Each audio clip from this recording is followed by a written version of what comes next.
നമസ്കാരം. ഇന്ന് കാർത്തിക പറയാൻ പോകുന്ന കഥ രാജുവിൻ്റെയും ഒരു ചിത്രശലഭത്തിൻ്റെയും കഥയാണ്. ചിത്രശലഭം എന്ന് പറഞ്ഞാൽ എന്താ? ബട്ടർഫ്ലൈ. രാജുവിൻ്റെയും ഒരു ബട്ടർഫ്ലൈയുടെയും കഥയാണ്.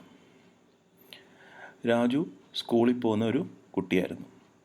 ഒരിക്കൽ സ്കൂളിൽ പോയി കഴിഞ്ഞ് വൈകുന്നേരം വന്ന് പാല കുടിച്ച് പലഹാരങ്ങളൊക്കെ കഴിച്ച് അന്ന് വൈകുന്നേരം പതിവ് പോലെ അവൻ ഗ്രൗണ്ടിൽ കളിക്കാൻ പോയി. അവൻ ഗ്രൗണ്ടിൽ ഓടി ഓടി ഓടി കളിച്ചുകൊണ്ടിരുന്നു. പെട്ടെന്നാണ് അവന് ആ ഗ്രൗണ്ടിൻ്റെ മൂലയ്ക്ക് ഒരു ചെറിയ പുഴുവിനെ കാണാൻ പറ്റിയത്. അവൻ പുഴുവിനടുത്തേക്ക് പയ്യെ പയ്യെ പോയി. നോക്കിയപ്പം നല്ല നിറമുള്ള ഒരു പുഴു.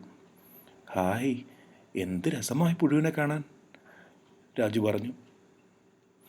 രാജു ഒരു ഇലയെടുത്ത് ആ പുഴുവിനെ മെല്ലെ മെല്ലെ തോണ്ടിയെടുത്ത് വീട്ടിൽ കൊണ്ടുപോകാനായിട്ട് നോക്കി. പയ്യെ പയ്യെ ഇലയുമായി രാജു വീട്ടിലേക്ക് പോയി. വീട്ടിൽ ചെന്ന് അവൻ അമ്മയെ ഉറക്കെ വിളിച്ചു. അമ്മേ, അമ്മേ! അമ്മ ഓടി വന്നു. എന്താ രാജു? അമ്മേ, കണ്ടോ എനിക്ക് എന്താ കിട്ടിയെന്ന്? അമ്മ ഇലയിലേക്ക് നോക്കി. ഓ, ഇതെന്താണെന്ന് നിനക്കറിയാമോ രാജു? ഇല്ല അമ്മേ, ഒരു പുഴുവല്ലേ? അതെ, ഇത് പുഴുവാണ്. ഇതാണ് ചിത്രശലഭ പുഴു. അതായത് ഈ പുഴുവിൽ നിന്നാണ് നമുക്ക് ഒരു ചിത്രശലഭം, ഒരു ബട്ടർഫ്ലൈ ഉണ്ടായി വരുന്നത്. അതെയോ അമ്മേ, ഞാനിത് വീട്ടിൽ വെച്ചോട്ടെ അമ്മേ? രാജു ചോദിച്ചു. അമ്മ പറഞ്ഞു, വെച്ചോളൂ, പക്ഷെ നീ സൂക്ഷിച്ചു വെക്കണം. അതിനെന്തെങ്കിലും പറ്റിയാൽ? ഇല്ല അമ്മേ, ഇല്ല, ഒന്നും പറ്റില്ല, ഞാൻ സൂക്ഷിച്ചു വെച്ചോളാം. രാജുവിന് സന്തോഷമായി. രാജു ആ പുഴുവിനെ എടുത്ത് പയ്യെ മുറിയിലേക്ക് പോയി ഒരു കുപ്പിയെടുത്ത് പുഴുവിനെ കുപ്പിക്കകത്തിട്ടു. പുഴുവിന് കഴിക്കാൻ എന്താ കൊടുക്കുക? പച്ചില കൊടുക്കണം. രാജു എന്ന് കുറച്ച് പച്ചയിലേക്ക് പറിച്ച് അതെടുത്ത് കുപ്പിക്കകത്തിട്ടു. അപ്പം പുഴുവിന് തിന്നാൻ ഇലയായി. പുഴുവിന് നടക്കാൻ സ്ഥലമില്ല. ഒരു കമ്പ് വെച്ച് കൊടുത്തു. പുഴുവിന് കമ്പിൽ കൂടെ കയറി കുപ്പിയുടെ മുകളിലേക്ക് വരാം, താഴേക്ക് പോവാം. എന്നും രാജു പുഴുവിന് ഇലയിട്ട് കൊടുക്കും. പുഴു ആ ഇല വയറ് നിറച്ച് കഴിക്കും. രാജു ഇങ്ങനെ നോക്കി നിന്നു. എന്താ ഇനി പുഴു എന്താ ചെയ്യുക, എങ്ങനെ വളരുന്നത്? ഒരു ദിവസം രാവിലെ രാജു നോക്കിയപ്പം പുഴു ഈ കമ്പിൻ്റെ മുകളിൽ കയറി നിന്ന് എന്തൊക്കെയോ കാട്ടുന്നു. ഇതുവരെ കാട്ടാതെ ഒരു രീതി. രാജു വീണ്ടും വിളിച്ചു, അമ്മേ, അമ്മേ! അമ്മ വീണ്ടും ഓടി വന്നു. എന്താ രാജു? അമ്മേ, ഇത് കണ്ടോ, എന്താ ഈ പുഴു കാണിക്കുന്നത്? ഓഹോ, പുഴു ഒരു കൊക്കുനുണ്ടാക്കാൻ നോക്കുകയാണ്. അതായത് പുഴു ഒരു തുമ്പിയാകുന്നതിന് മുമ്പ് ഒരു ചെറിയ മുട്ട പോലെ ഉണ്ടാക്കും. അതിനാണ് കൊക്കൂൺ എന്ന് പറയുന്നത്.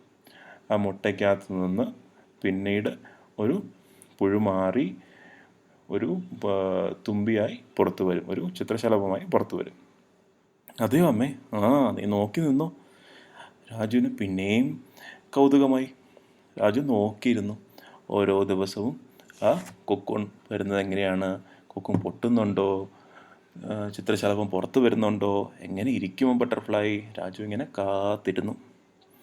ഒരു ദിവസം ആ കൊക്കൂൺ പൊട്ടി. ചെറിയ 2 കണ്ണുകളും ചെറിയ ഒരു ഒരു ബട്ടർഫ്ലൈ പുറത്ത് വരുന്നത് രാജു കണ്ടു. ഹായ്, ബട്ടർഫ്ലൈ ഇപ്പോൾ വരും. ബട്ടർഫ്ലൈ വന്നിട്ട് എനിക്ക് കളിക്കണം, എനിക്ക് ഫ്രണ്ടായി അല്ലേ? രാജുവിന് സന്തോഷമായി.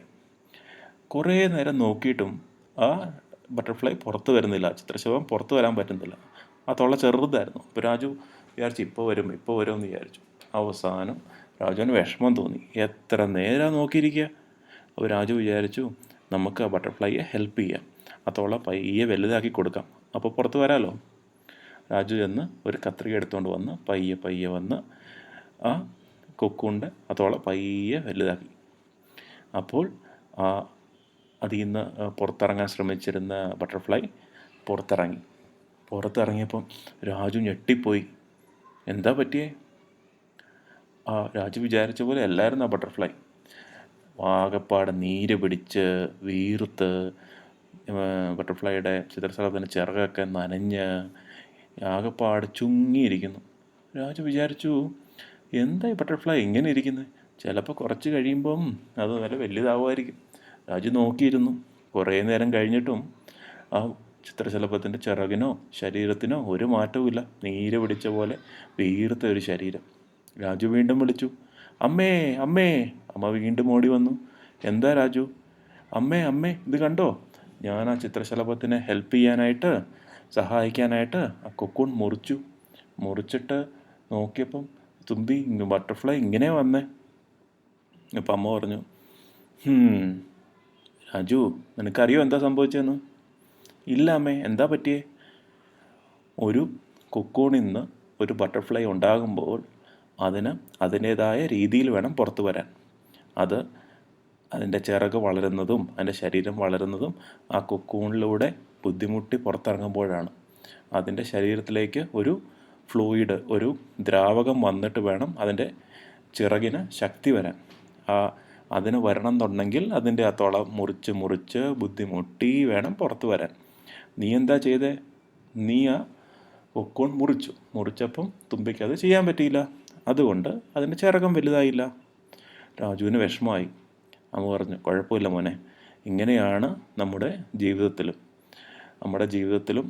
ചെയ്യേണ്ട കാര്യം ബുദ്ധിമുട്ടി ചെയ്താലേ വിചാരിക്കുന്ന സക്സസ് അല്ലെങ്കിൽ വിജയം കിട്ടൂ. നമ്മളെല്ലാം പെട്ടെന്ന് എളുപ്പത്തിൽ ചെയ്യാൻ നോക്കിയാൽ ഒന്നും നടക്കില്ല. മനസ്സിലായോ? വിഷമിക്കണ്ട. നീ തുമ്പിയെ നല്ലതിന് വേണ്ടിയല്ല നീ ഇങ്ങനെ ചെയ്തത്.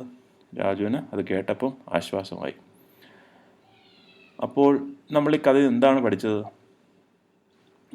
ജീവിതത്തിൽ എല്ലാ കാര്യങ്ങളും എളുപ്പത്തിൽ ചെയ്യാൻ നോക്കാതെ ബുദ്ധിമുട്ടിയും പരിശ്രമിച്ചും വേണം കാര്യങ്ങൾ നേടാൻ. കുട്ടികൾക്ക് ഈ കഥ ഇഷ്ടമായി എന്ന് വിചാരിക്കുന്നു.